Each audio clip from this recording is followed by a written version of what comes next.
Welcome to the NDIS Property Australia podcast. Before starting this episode, we need to provide a general disclaimer. Information contained in this podcast is general in nature only. It does not take into account the objectives, financial situation, or needs of any particular person.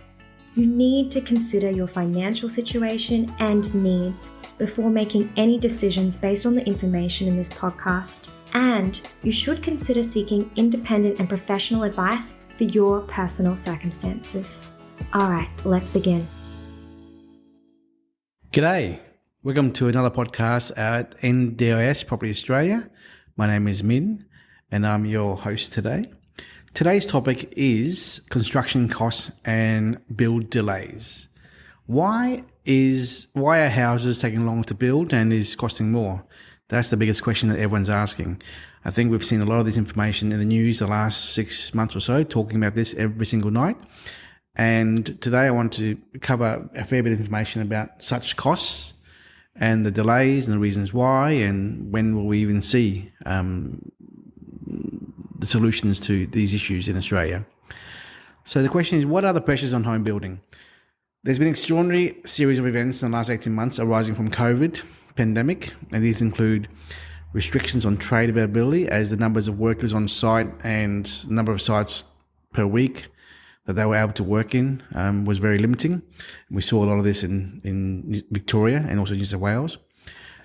Trades were also unable to travel between states for extended periods of time in 2021. The number of workers able to work in manufacturing and industries that produce the building materials were also restricted and continue to be impacted by the COVID-19 in 2022. Clients were also locked down and unable to make material selections and complete the contracts and other documentations for their new homes. Restrictions slowed the delivery of land to market, and the approval authorities face extended timeframes from restricted staff availability, which is still continuing in 2022.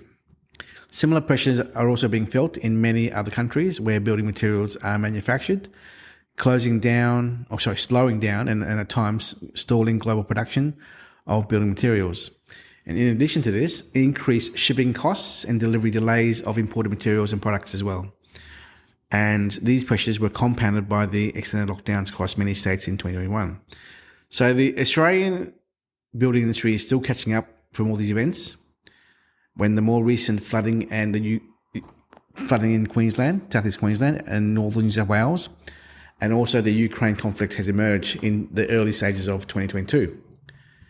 So coinciding with these COVID-related delays, there's also been a spike in demand for new homes and renovations across every state and territory.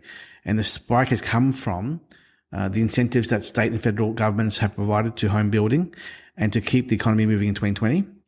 And the response to these incentives exceeded all expectations.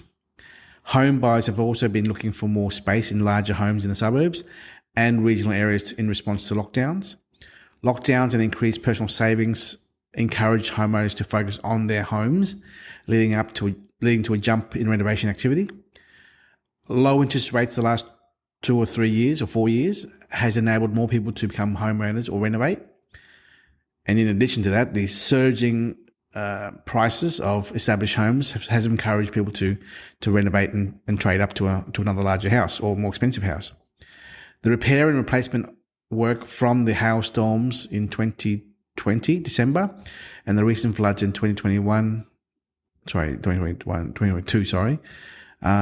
early 2022, have added to supply pressures on the industry, and these events have also seen factories and building materials stocks lost.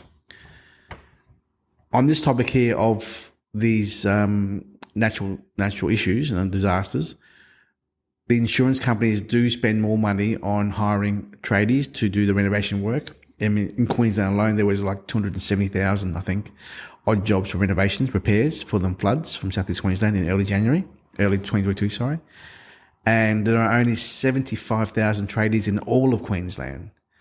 So they'll be sucked up into those insurance jobs where they'll be paid higher money, and loss of workers for the normal new building construction industry sector.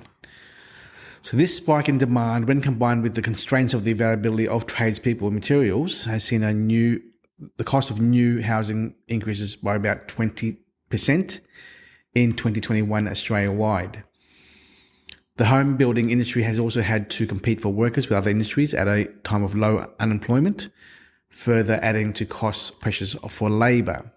Now, when the pandemic hit in 2020, a lot of the labourers from Australia who were from overseas, Ireland, Indonesia, India, all those countries there who had labourers in Australia, they would have rushed off home to their families and stayed over there before the international borders closed up.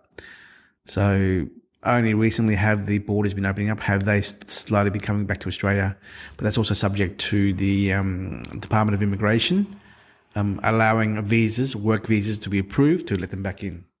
So that's also another issue there, government matter as well. Some of the costs I want to summarise are as follows. So these costs are simply unsustainable with regard to the construction industry. So by a product summary here, reinforced steel is up 43%, steel beams up 41%, structural timber 39%, plywood 29%, electrical cables 27%, plastic pipes 26%, copper pipes 25%, terracotta tiles 21%, metal roofing 20%, timber doors 20%, timber windows 19%, aluminium windows 18%, mirrors and other glass 14%, insulation 14%, carpet and floor coverings 10%, clay bricks 10%. And all the rest of the following here are going to be 10% or below. Clay bricks, paint coating, ceramic tiles, concrete tiles, metal sanitary ware, shower screens, plastic products, taps and valves, metal garage doors, builders hardware, cupboards, fittings. All these are between 7 to 10%. So from steel products point of view, steel products, there's 42% increase ending March 22. Timber, 20%, other metal products, 16%, electrical equipment, 14%, ceramic products, 20%. From a trade point of view, so trade is labour wages, bricklaying's up 14%, painting 10%, carpentry 10%, joinery 9%, ceramic tiling 8%, general building 7%, plastering, landscaping and other trades are 4%. Okay, so how is a builder meant to be wearing these types of costs when these costs are going up and up all the time? So in summary, to help clarify the delays and increased costs, it comes down to the following, 6 points. Shortage of labour. Many specialist trades are working on homes impacted by recent floods in New South Wales and Queensland. The high demand of workers has also resulted in increased labour costs to retain subcontractors. Number one. Number two is restricted access to steel and timber materials. Supply of raw materials have decreased due to the disruptions of international producers caused by the Ukraine and Russia conflict. Number three, increased costs of manufactured products such as windows, doors, cabinets. The shortages of raw materials have caused a ripple effect with delays in the production of products and increases in manufacturing costs. Number four, the impact of COVID. Disruption of workflow and employees from COVID restrictions and general illness has led to a smaller workforce being allowed on site to complete projects. Administration in offices has also been impacted as well. Number five, delays in land titles. Approvals and supply of services to some developments have impacted construction start dates. And number six, the backlog from the high demand for new homes spurred on by low interest rates and the government incentives of 2020 and 2021. Okay, so this is a very concise summary of how the industry is going with regards to construction, and this will obviously affect the construction of SDA housing in this market. And if you are a listener and you're thinking about going into construction of a brand new home or an apartment or a villa somewhere, which is meant for NDIS participants, then be prepared for a long drawn out construction process, because the old days of building a house in 5-6 months is long gone. We're seeing, on average, from our point of view, 12 to 16 months time frame to turn around and complete a turnkey SDA house from site start. Yeah. And the same applies for the small projects, which are apartments. There's 10, 12 apartment complexes. There'll be 18 months turnaround time as well. So all the lengthy delays and all these timelines for site preparation, approvals with council, finance approval, ordering of materials, getting the labourers on site, getting enough labourers as well, and delivery of everything else, services and products, is going to be roughly a year and a half at worst, I guess. Yeah.